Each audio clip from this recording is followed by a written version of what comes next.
parar em Gênesis, capítulo 32, dos versículos 22 a 32.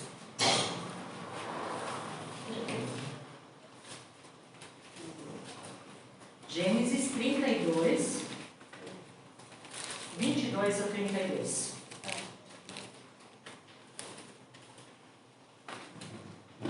Todos acharam?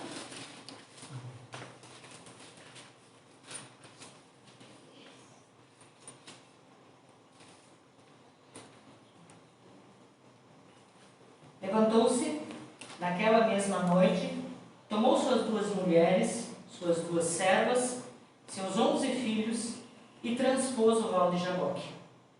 Tomou-os e fê-los passar o ribeiro, fez passar tudo o que lhe pertencia, ficando ele só, e lutava com ele um homem até ao romper do dia. Vendo este que não podia com ele, tocou-lhe na articulação da coxa, deslocou-se a junta da coxa de Jacó na luta com o homem. Disse este: deixa-me ir, pois já rompeu o dia. Respondeu Jacó: não te deixarei ir, se me não abençoares. Perguntou-lhe, pois, como te chamas? Ele respondeu: Jacó. Então disse: já não te chamarás Jacó, e sim Israel, pois como príncipe lutaste com Deus e com os homens, e prevaleceste. Tornou Jacó: dize, rogo-te, como te chamas? Respondeu ele: por que perguntas pelo meu nome? E o abençoou ali.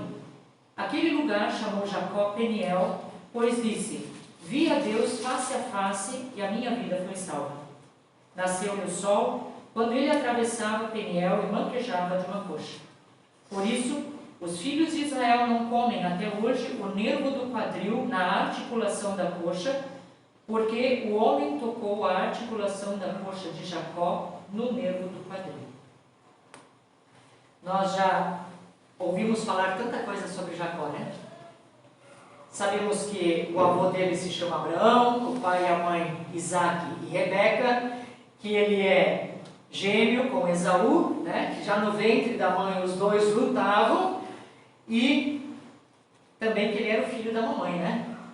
Ele vivia mais em casa, não gostava muito de caçar, né? Ele estava sempre rodeando mamãe, e me fez lembrar do meu sobrinho que está sempre rodeando mamãe, né? É tão bom estar em casa, é tão bom estar embaixo das asas, né? E nós lembramos também que ele consegue o direito à primogenitura porque ele compra isso do irmão dele com um prato de lentilha, né? Como se não existisse mais comida naquela casa de Jacó, né, que Esaú precisasse exatamente daquele prato de lentilhas e vende a sua primogenitura. Não é possível, né? Sempre tem alguma coisa para roer dentro do armário, né? Pode não ser o nosso predileto, mas tem. Mas enfim, aquilo ali aconteceu, e mais tarde também ele consegue a bênção de seu pai Jacó, que era para ser de Esaú, né? Então Jacó ele se torna um enganador, ele se torna um mentiroso, um falsário, exatamente o que retrata o nome dele, o que significa o nome dele, né? Então, ele é um homem escolhido por Deus, mas ele ainda não conhece Deus. Na sua intimidade, ele ainda não conhecia Deus pessoalmente. Quando ele foge de Esaú, naquela primeira vez após enganá-lo, né? No caminho, quando ele vai para a casa do seu tio Labão, ele para em Padã Arã ao anoitecer para descansar. E naquela noite, Jacó ele tem o seu primeiro encontro muito marcante com Deus. Ele pega uma pedra que ele usa por travesseiro, né? E ele sonha com uma escada que vai da terra ao céu e anjos que sobem e descem essa escada, e Deus está bem no topo daquela escada, né? Então, a esse lugar, Jacó ele deu o nome de Betel. Foi um sonho, mas ele deu o nome de Betel. Então, esse encontro, ele acontece pela iniciativa de Deus. Jacó estava angustiado, havia enganado seu irmão, estava jurado de morte, estava fugindo, né? E a promessa que Deus faz a ele naquele lugar está no capítulo 28, versículo 15, que diz: eis que estou contigo, te guardarei por onde quer que fores, e te farei voltar a esta terra, porque te não desampararei até cumprir aquilo que te hei referido. Eu imagino que esse sonho que Jacó teve, e também em ver os anjos, em ver o Senhor no topo dessa escada, com essa promessa, deve ter dado a ele segurança. Né? Foi o lugar que ele chamou de a casa de Deus, Betel, o lugar onde ele ganha essa promessa. Então, Deus estava prometendo a ele que aquele lugar que ele agora estava deitado, dormindo, seria dele e da descendência dele. Claro que muitos anos se passariam desde essa promessa, né, que Deus havia feito a ele, que a descendência dele seria como o pó da terra, que se estenderia do ocidente ao oriente, do norte até ao sul, e todas as famílias da terra seriam abençoadas por essa promessa. E sabe, quando isso aconteceu, Jacó não tinha nada, na verdade. Tudo era lucro para ele, né? Ele, naquele momento, queria coisas naturais, né? Principalmente pão, roupa e a segurança para chegar vivo na casa do seu tio Labão. Então, pensa, você recebe uma promessa dessa, né? Então, Jacó aqui, ele era só um espectador, ele era aquele que estava vendo esse sonho, né? Não especialmente participando, mas ele estava vendo esse sonho. Então, Betel era sonho, mas Betel também foi o lugar aonde Jacó conhece o Deus de seus pais, de Abraão e Isaac. Esse era o Deus que os seus pais sempre falaram para ele. Esse era o Deus de promessa. E ele tem uma demonstração clara dessa presença de proteção de Deus, né? E Deus é fiel com Jacó. Se você lê esse livro, ele é fiel com Jacó em todos os momentos, apesar de todas as falhas de Jacó e de todas as imperfeições. E esse é o nosso Deus. Ele é fiel para conosco, apesar de todas as nossas falhas, apesar de todas as nossas imperfeições. E muita coisa acontece nesse destino de Jacó. Se passam, né, até chegar na casa dos familiares da mãe, muitos anos se passam, ele trabalha por Lia, ele trabalha por Raquel, ele trabalha pelo seu gado, né, por tudo que ele... E ele experimenta na carne, na pele, o que é ser enganado.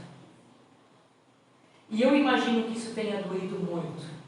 E eu imagino também que isso tenha sido o propósito de Deus. Deus estava trabalhando na vida de Jacó.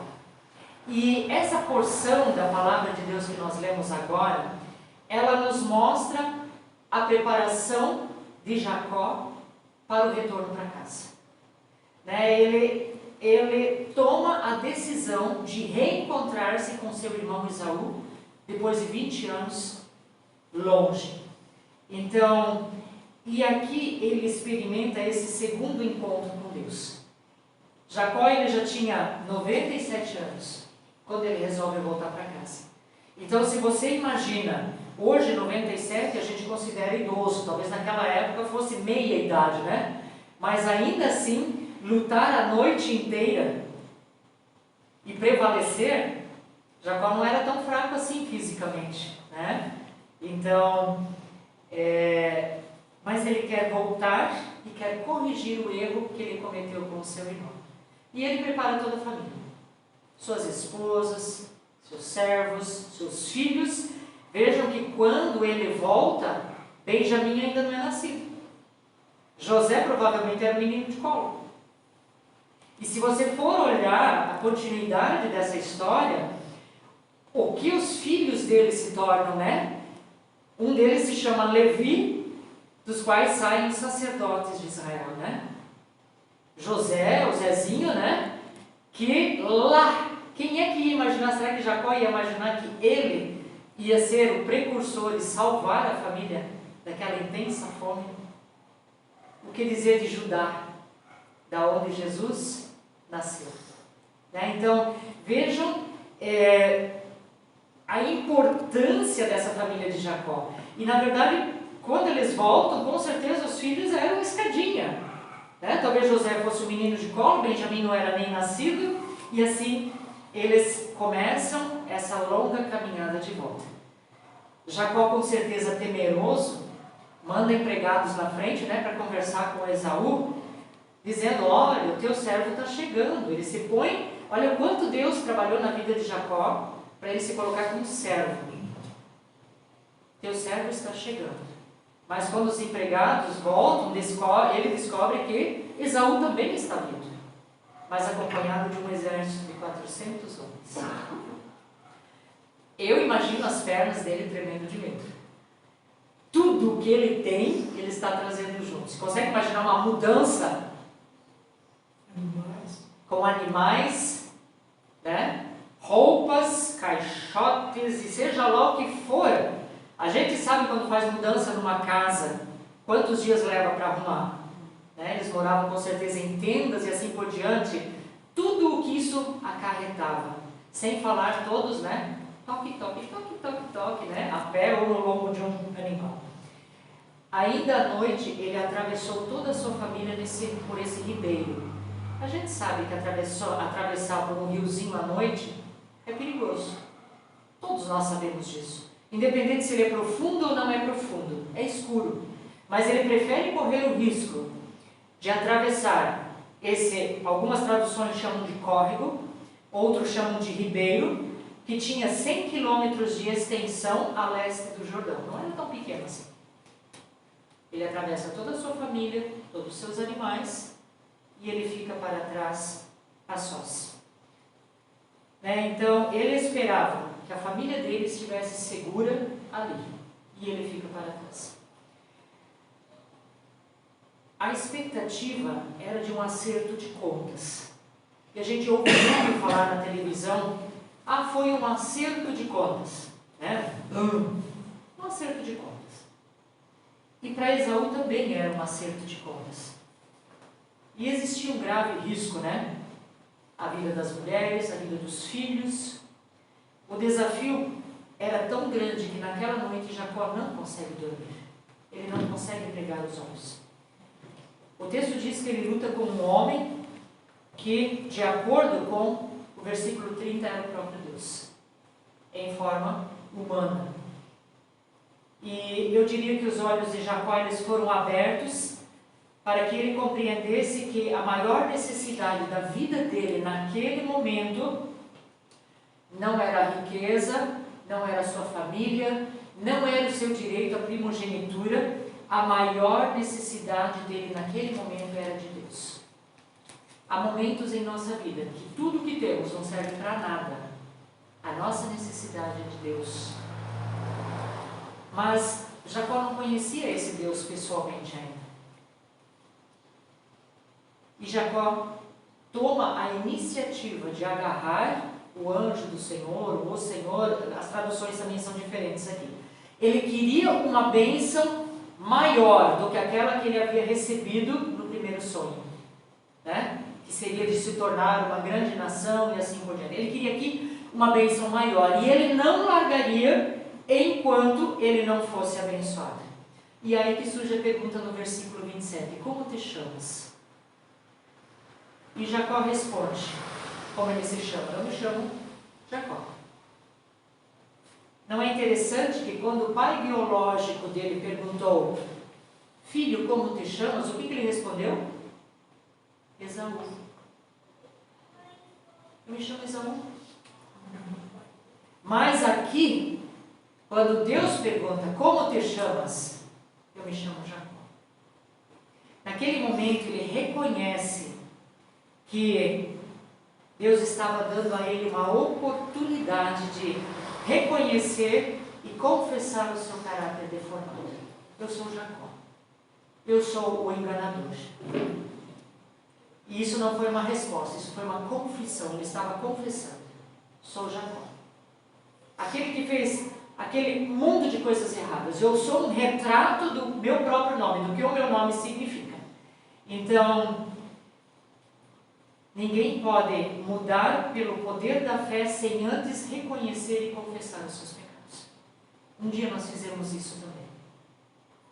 Um dia nós reconhecemos os nossos pecados. Um dia nós também confessamos os nossos pecados. E é naquele momento ele recebe um novo nome, Israel.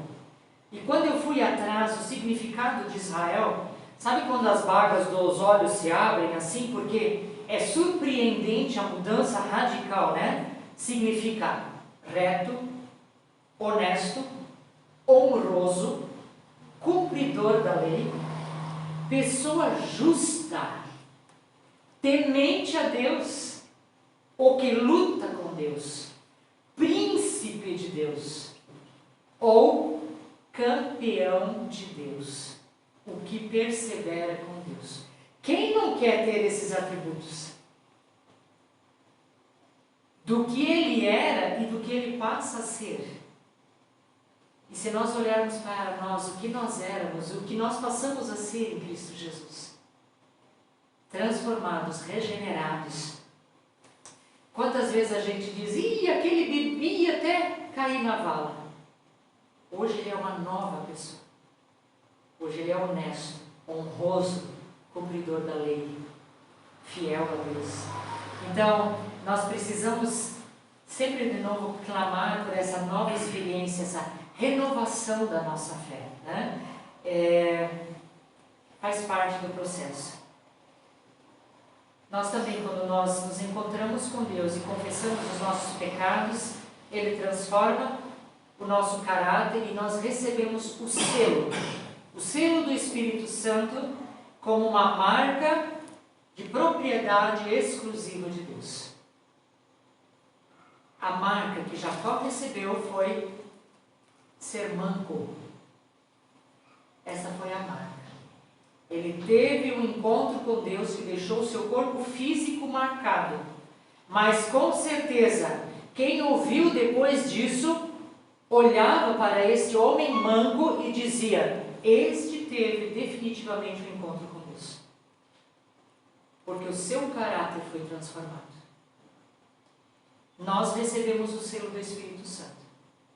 Nosso caráter deve ser transformado quando temos esse encontro com Jesus. As pessoas devem nos olhar e ver a diferença só em olhar, como era com Jacó.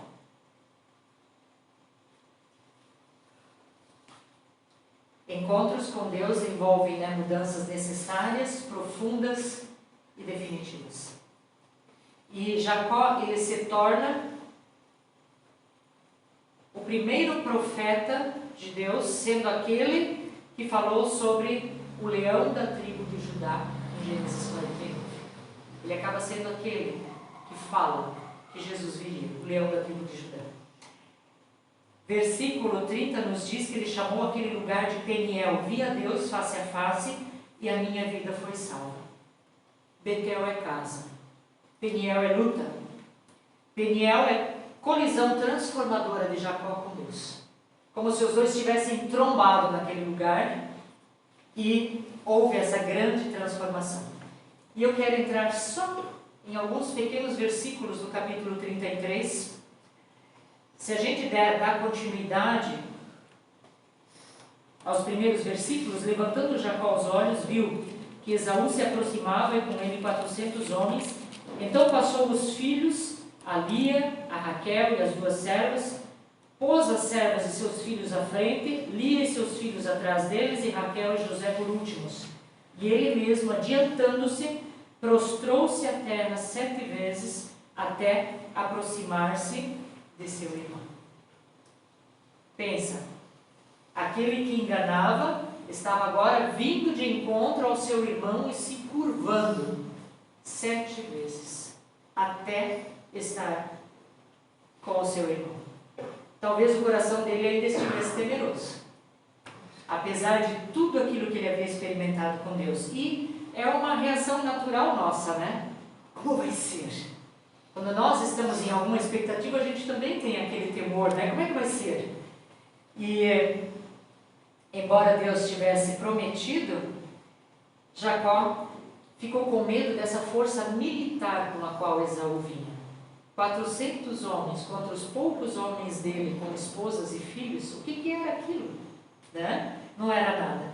Mas se nós voltarmos para o início do capítulo 32, a gente vai ver uma linda oração que Jacó fez, que diz, versículo 9, Deus de meu pai Abraão, E Deus de meu pai Isaque, ao Senhor, que me disseste, torna a tua terra e a tua parentela, e te farei bem.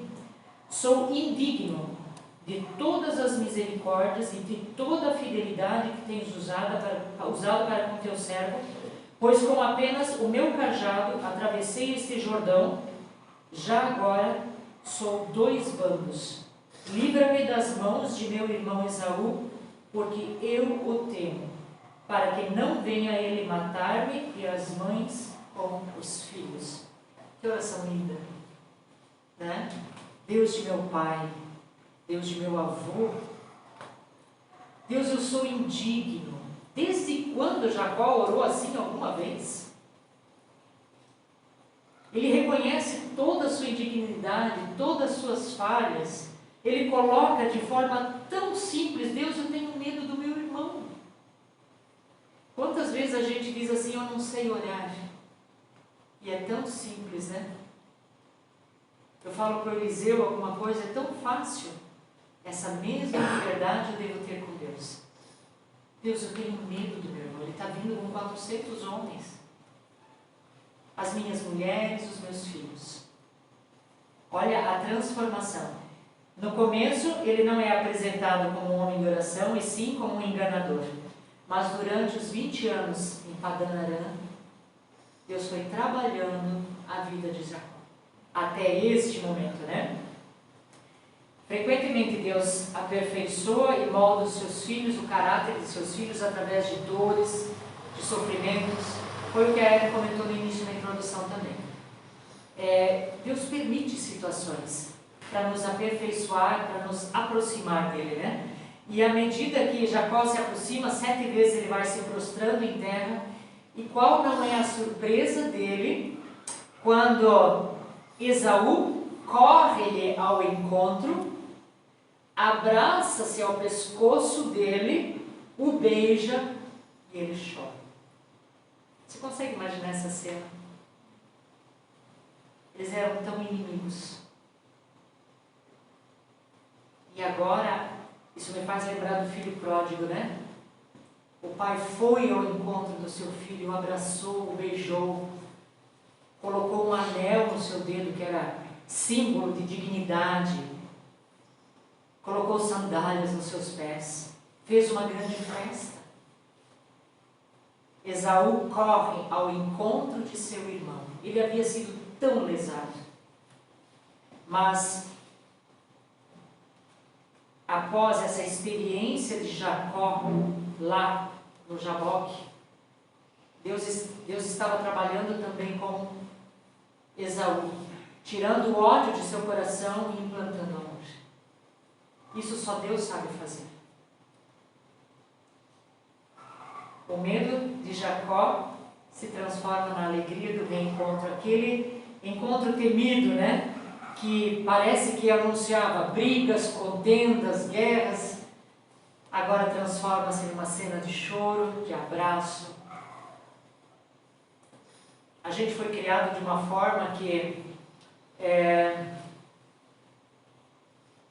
os pais não beijavam os filhos homens no rosto, né? As meninas ainda ganhavam um beijo, mas o filho homem não, né? E eu sempre acho essa uma parte tão linda.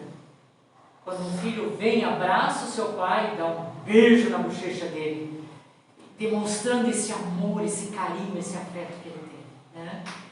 E a minha pergunta em cima desse texto é: quais são as minhas e as suas pendências do passado? Será que você e eu temos desejo de resolver pendências, se nós temos pendências? Será que nós temos desejo de resolver essas pendências? Erros que foram cometidos contra nós, feridas com as quais as pessoas nos feriram, acusações do diabo, né, que está sempre ao nosso redor tentando nos acusar. Rompimentos de relacionamentos acontecem com muita frequência. Na igreja, na família, no círculo de amigos. Surgem mágoas, surgem ressentimentos, as pessoas, essas feridas vão transformando essas pessoas e os relacionamentos se tornam distantes. Se você for olhar Jacó e Esaú, eles cresceram juntos, sentaram-se à mesma mesa, brincaram com os mesmos brinquedos, dormiam no mesmo quarto, tinham muitas lembranças, mas um dia essa amizade acabou. Porque Jacó resolveu querer a primogenitura. Ela seria dele de qualquer modo, mas não era para ter sido desta forma. Deus a seu tempo faria o trabalho, né? E esses dois irmãos que no passado eram tão próximos na sua infância, hoje estavam assim, tão afastados pelas experiências negativas que parecia que eles nem tinham mais parentesco de sangue.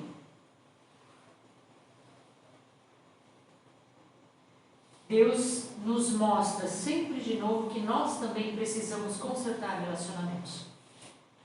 E aí você vai dizer, do que você está falando? Eu não tenho nada pendente. Bom, eu sou a primeira a levantar o dedo. Algumas pendências já foram resolvidas, outras estão a caminho e outras ainda estão distantes. E esse texto falou muito comigo por causa disso.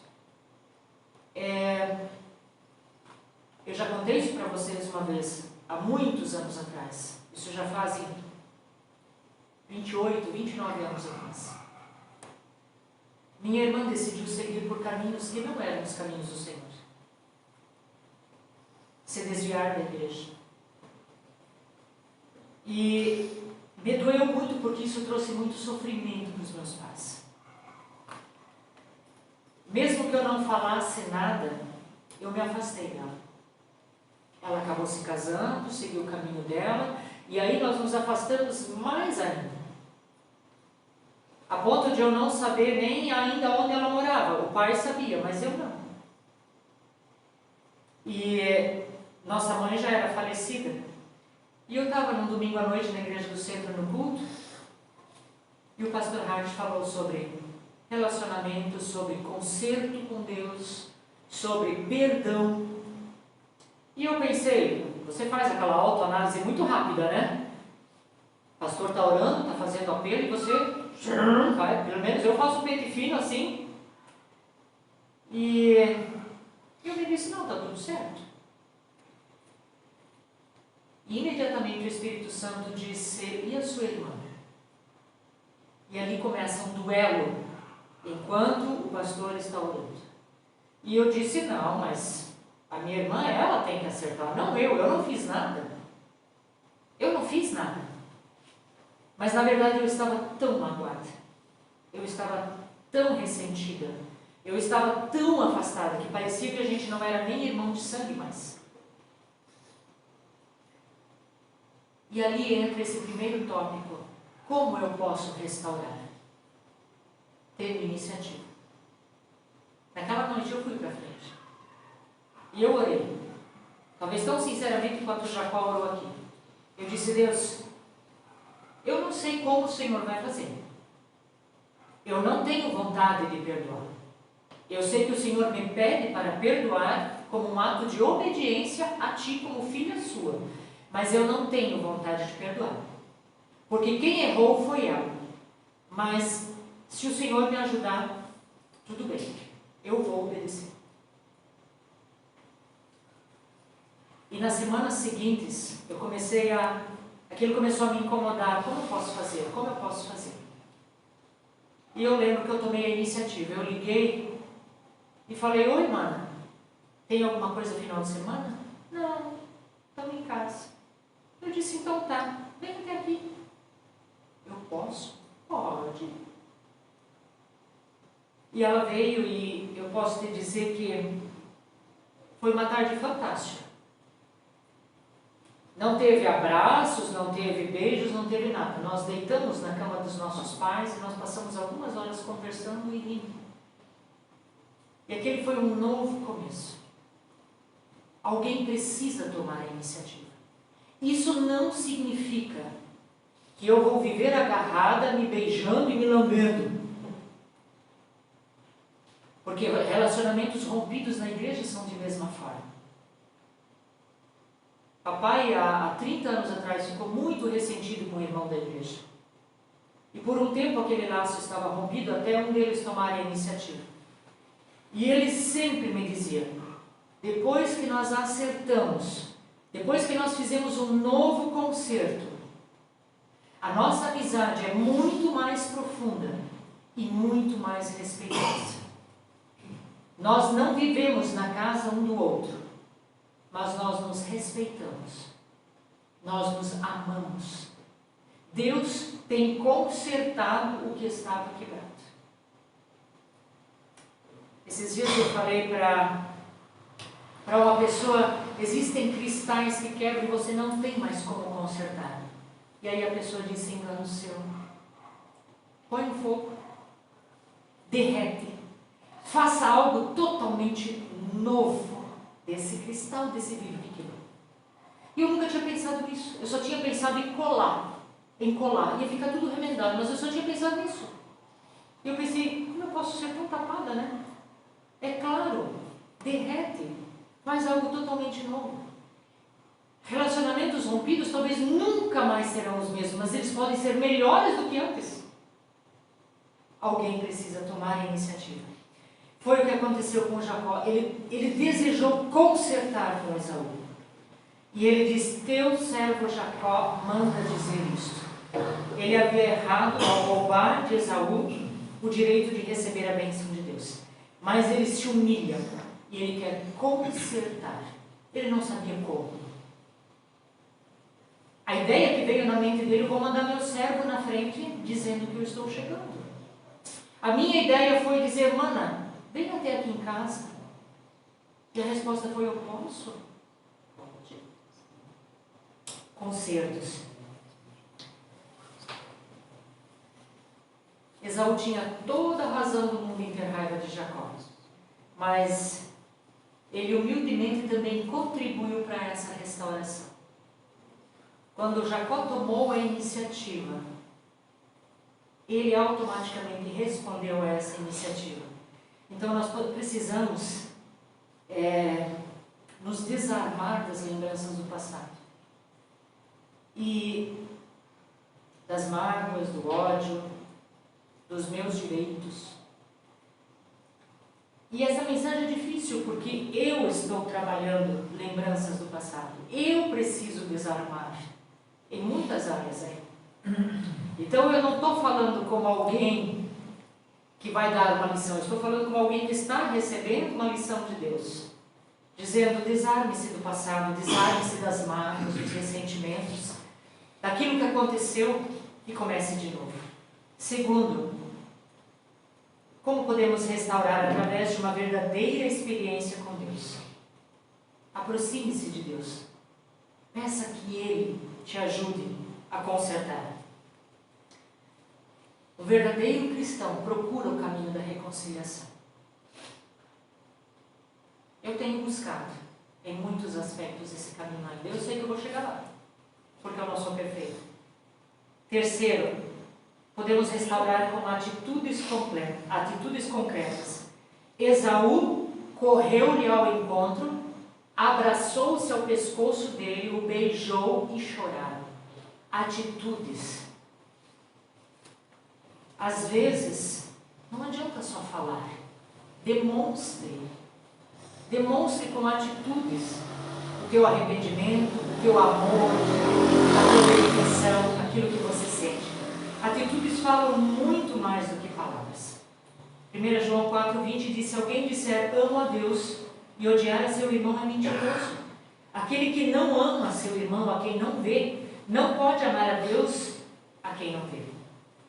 Pelos frutos nós somos conhecidos. Quem perdoa dá provas disso. Provas visíveis. Quem perdoa dá provas visíveis. Se a frieza e a indiferença permanece, pergunte-se se de fato existiu uma reconciliação real, e verdadeira. Quarto, nós podemos restaurar quando o passado é colocado no esquecimento.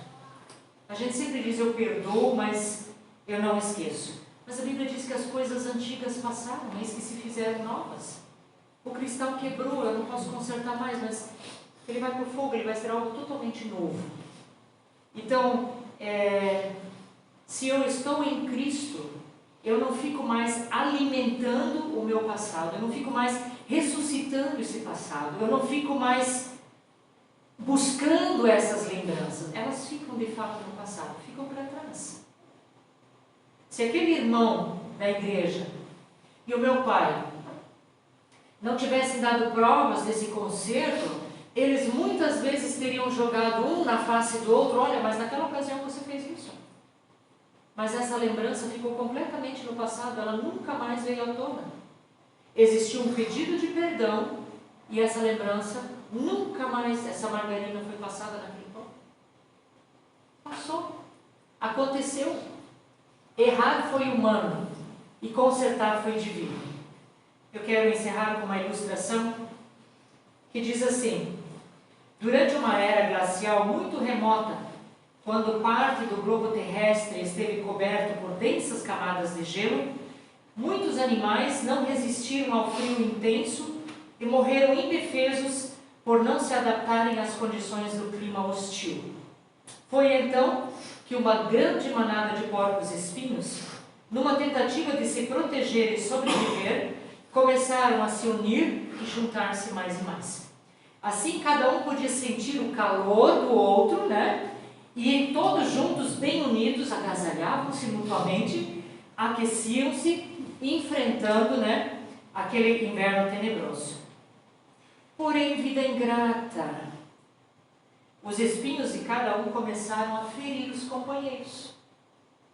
Os próximos, justamente aqueles que forneciam mais calor, aquele calor vital, que era uma questão de vida ou morte naquele momento, justamente aqueles se afastaram feridos, magoados, sofridos, dispersaram-se porque não suportaram mais tempo os espinhos de seus semelhantes. Doía demais. Consegue imaginar os porcos espinhos juntinhos, um espetando o outro? Mas essa não foi a solução. Afastados, separados, logo começaram a morrer congelados. Os que não morreram voltaram a se aproximar, pouco a pouco, com jeitinho, com precauções, de tal forma que, unidos, cada qual conservava uma certa distância do outro, mínima, mas o suficiente para que conseguissem conviver sem ferir. Consegue entender? Aprenderam a conviver, talvez em vez de assim, um pouco assim. As farpas não encostavam tanto e não se feriam. Moral da história: nós precisamos nos unir e respeitar as nossas diferenças. Precisamos entender que todos nós somos diferentes, que temos defeitos, que temos fraquezas. Por isso precisamos muito mais da misericórdia de Deus para nos suportarmos uns aos outros em amor. Jacó e Esaú se reconciliaram. Mas você continua lendo a descrição e você vai perceber que Esaú diz assim: vamos juntos, junte nós vamos todos juntos. O que Jacó responde? Não, meu irmão, vá na frente. Vá na frente. Não, mas eu então deixo meus empregos. Não, vai na frente, meu irmão. Vá na frente. Somos devagar. Temos muitas crianças. As mulheres cansam. O gado cansa. Eles aprenderam a conviver. Mas eles respeitaram as diferenças que existiam entre eles. Houve perdão. Houve reconciliação. Mas um estava numa cidade e outro estava na outra cidade. Eu creio que se visitavam, eu creio que tinham um bom relacionamento, mas eles aprenderam a respeitar as suas diferenças. Então, não precisa ser tudo agarrado. É até melhor quando a gente sente saudade um do outro, Ai, como é bom te rever de novo. Então é assim que eu sinto quando eu venho à casa do Senhor. Como é bom rever cada um de vocês depois de uma semana sem se ver. Como é gostoso poder conversar, compartilhar. Que Deus pudesse estar operando através dessa palavra em nossos corações. Creiam que o Espírito Santo está em nosso meio nessa noite. Creiam que é Ele que está trabalhando. Entreguem a Ele as vossas limitações, as vossas dificuldades, as vossas dores. Tomem a iniciativa com a coragem de Deus. Ele vai fazer a coisa acontecer. Orem. Pai, nós te agradecemos, porque em Ti existe perdão, porque Tu és tão gentil, Tu és tão bondoso, Tu és tão misericordioso para conosco, Tu és tão amoroso. Muito obrigada. Muito obrigada por tanto carinho, muito obrigada por tanto amor. Muito obrigada porque somos o que somos, falhos, imperfeitos, magoados, ressentidos, tristes, e ainda assim o Senhor nos ama, o Senhor fala conosco, o Senhor deseja ter um relacionamento conosco, o Senhor quer nos conduzir a concertos, o Senhor quer nos conduzir a coisas novas. Eu te agradeço porque o Senhor tem trabalhado na minha vida. Tu sabes dos concertos que ainda precisam existir. E como Jacó, nessa noite, eu quero te dizer, Senhor Jesus, me ajuda. Me ajuda, vai na frente, me mostra o caminho e como fazer. Eu quero estar no centro da Tua vontade. E que esse pudesse ser o desejo de cada irmão aqui nessa noite. Senhor, eu sou filho Teu, eu quero ser filho Teu. Acima de tudo, eu quero ser obediente. E eu quero fazer a Tua vontade e estar no centro dela. Nós te agradecemos, porque podemos sentir o Teu Espírito Santo agir. Louvado seja o Teu nome. Te agradecemos porque Teu Filho Jesus morreu por essas nossas falhas e nossas dificuldades.